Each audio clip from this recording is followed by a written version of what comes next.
जय हिंद साथियों। सीजीपीएससी के एग्जाम के लिए मैं इतिहास सब्जेक्ट से आप लोगों को कुछ महत्वपूर्ण प्रश्न बताने वाला हूं। तो चलो देख लेते हैं प्रश्नों को। तो देखो, ये जो बिंदुसार है, बिंदुसार ने विद्रोहियों को कुचलने के लिए अशोक को कहाँ भेजा था? उत्तर क्या लोगे? तो यहाँ पे 4 ऑप्शन है, पहले ऑप्शन को पढ़ लेना है। ठीक है, 5 ऑप्शन दिया हुआ है। तो एक ऑप्शन है स्वर्णगिरी है, दूसरा है तक्षशिला है, तीसरा है उज्जैन है, चौथा है वैशाली और पांचवा है कलिंग है। तो इन पांचों जगहों में से कौन से जगह में बिंदुसार ने अशोक को विद्रोहियों को कुचलने के लिए भेजा था? तो उत्तर लेना है तक्षशिला। एक और प्रश्न बनता है तक्षशिला से, जो कई एग्जामों में आ चुका है। तक्षशिला जो है ना, मैं आपको ऐसी बता देता हूं कि तक्षशिला को आपको कब और एक ऑप्शन में लेना है। जब प्राचीन अगर ये कहता है, प्राचीन कहता है, ठीक है, प्राचीन शिक्षा का केंद्र अगर कहेगा तो आपको तक्षशिला को लेना है, याद रखना। ठीक है, सबसे पहले जो शिक्षा का केंद्र था वो था तक्षशिला। उत्तर क्या लेना है? तक्षशिला को। तो एक साथ दो प्रश्नों को उत्तर आपको मिल गया। ये दोनों इंपॉर्टेंट है, दोनों। ठीक है, ये आपके सीजीपीएससी के लिए ही इंपॉर्टेंट है और अदर एग्जामों में भी पूछा गया है तो उसके लिए भी बहुत ही महत्वपूर्ण है। लेकिन मैं अभी आपको सिर्फ सीजीपीएससी के तौर पर ही इन प्रश्नों को दे रहा हूं। अगला देखो, दारासिको ने किस शीर्षक के अंतर्गत उपनिषदों का फारसी में अनुवाद किया था? तो दारासिको ने किस शीर्षक के अंदर, उसे शीर्षक कहते हैं ना, तो शीर्षक का नाम है सीर-ए-अकबर। क्या लेना है? सीर-ए-अकबर। ये शीर्षक वाला आपको समझ में आ रहा है? नहीं आ रहा है? मैं बता देता हूं। जब हम किसी चीज को ट्रांसलेट करते हैं, आप लोग मूवी देखते हो ना, तो मूवी देखते हो तो साउथ की मूवी को जब हिंदी में ट्रांसलेट किया जाता है तो उसका नाम क्या हो जाता है? हिंदी वाला नाम आ जाता है ना। सेम उसी तरह से जो दारासिको ने ये जो उपनिषद है, इनका जब फारसी में अनुवाद किया था ना, तो इनका भी क्या चेंज कर दिया? शीर्षक, टाइटल को चेंज कर दिया। टाइटल का क्या रख दिया? सीर-ए-अकबर रख दिया। ठीक है, आगे देखते हैं।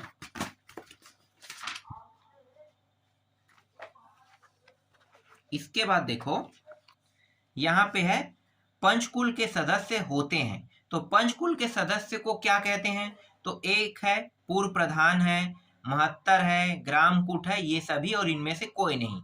उत्तर क्या लेना है? पंचकुल के सदस्य को कहते हैं महत्तर कहते हैं। क्या कहते हैं? महत्तर। महत्तर एक प्रकार का एक ग्रुप है। इस ग्रुप में जितने लोग शामिल होते हैं उन्हें महत्तर कहा जाता है। जैसे कि आप लोगों को पता होगा, एक समूह बनता है ना, तो समूह में 10 लोगों का ग्रुप होता है, तो उस समूह का नाम जैसे रखते हैं ना, वैसे ही ये भी क्या है? महत्तर एक प्रकार का समूह ही है। अगला देखो, महाभारत के सर्वप्रथम तमिल में अनुवादक थे। तो मतलब महाभारत के सर्वप्रथम तमिल में अनुवादक थे। तो उत्तर क्या लोगे? तो एक तो है यहाँ पे पेनूर देवनार है, और एक है कंबन है, एक है सुंदर मूर्ति है, एक है भारवी है, और एक है तोल कापियर है। तो उत्तर जो है इसको लेना है आपको, ए को, पेरून देवनार को लेना है। आगे देखो, इसके बाद है बी.आर. अंबेडकर और महात्मा गांधी के मध्य वर्ष 1932 में हस्ताक्षरित पूना समझौता में प्रावधान था। तो पहला ऑप्शन क्या है? भारत के लिए डोमिनियम स्थिति बनाए जाने का। दूसरा है मुसलमानों के लिए पृथक निर्वाचन क्षेत्र का। तीसरा है हरिजनों के लिए पृथक निर्वाचन क्षेत्र का, हरिजनों के लिए आरक्षण सहित संयुक्त निर्वाचन क्षेत्र का, और पांचवा है हरिजनों के लिए विशेष आरक्षण का। तो इन पांचों ऑप्शन में जो आपको उत्तर लेना है वो है डी। इन दोनों के बीच में जो समझौता हुआ था ना, बी.आर. अंबेडकर और महात्मा गांधी के बीच, कौन से सन में? 1932 में वो समझौता हुआ था हरिजनों के लिए आरक्षण की मांग करना। ठीक है, आरक्षण की मांग किया गया था और इनके लिए अलग से निर्वाचन क्षेत्र खोलने की भी बात की गई थी।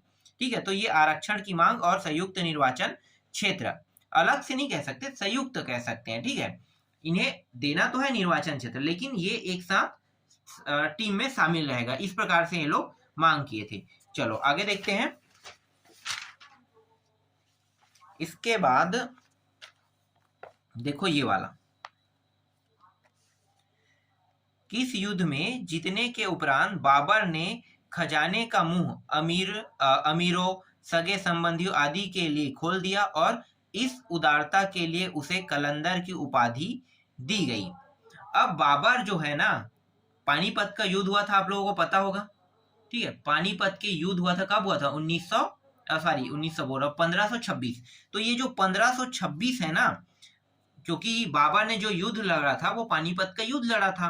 तो पानीपत के जब युद्ध लड़ा था ना, तो उसी समय इन्होंने खजानों को अमीरों का मतलब ये नहीं है कि वो एक अमीर हो, वो एक प्रकार के समूह है, ठीक है, उसमें कुछ लोग रहते हैं, तो समूह को ही अमीर कहते हैं। तो अमीरों के लिए सगे संबंधी मतलब रिश्तेदार हो गए, ठीक है, इन सभी के लिए इन्होंने खोल दिया।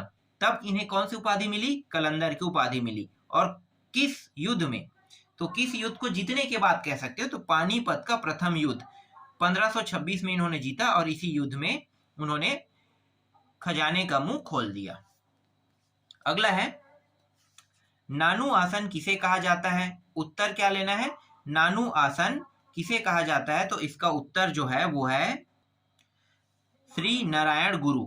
क्या लेना है? नानू आसन किसे कहा जाता है कहेगा, तो इसका उत्तर क्या लेना है? श्री नारायण गुरु को नानू आसन कहा जाता है। बाकी जो ऑप्शन है आपको इन सभी को नहीं लेना है। अगला प्रश्न है,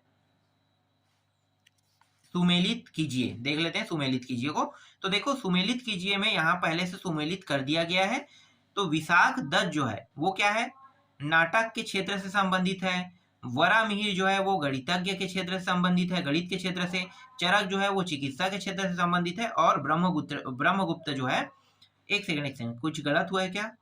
हाँ, वरामिहिर खगोल विज्ञान से संबंधित है, चरक जो है चिकित्सा से, और ब्रह्मगुप्त जो है वो गणित से संबंधित है। तो यहाँ पे जो ऑप्शन बन रहा है, देखो, विशाख दत्त 2, तो 2 आगे में, ठीक है। नाटक वरामिहिर खगोल से, तो 3 आ गया।